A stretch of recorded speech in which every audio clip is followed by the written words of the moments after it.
Well, that's a good question. Now, many doctors who do C-sections do not do a double layer closure. They do a single layer closure, in which case you will have a scar that looks like that.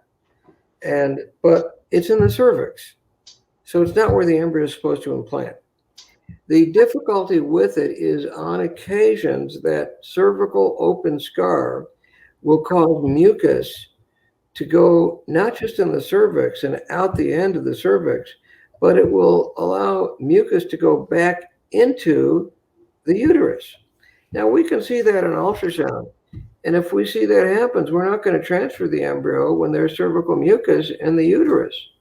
Uh, Usually it's not a problem because when your progesterone goes up after you start on progesterone, the mucus will go away. It dries up. And that's what normally happens to mucus in a normal menstrual cycle anyway.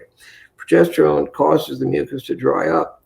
And so if there's no mucus in the uterine cavity, uterine lining, then we'll just transfer the embryo and it won't have any negative effect. But if there is mucus pooling, then there's only two solutions. One solution would be to actually do a surgery where you open and close that poorly closed low cervical C-section scar so that you don't have mucus pooling. And another solution is simply to try again and see whether the progesterone can be successful in getting rid of that mucus. But if vast majority of the time, there's no problem. But occasionally, you just always get cervical mucus from the estrogen phase of the uterine cycle.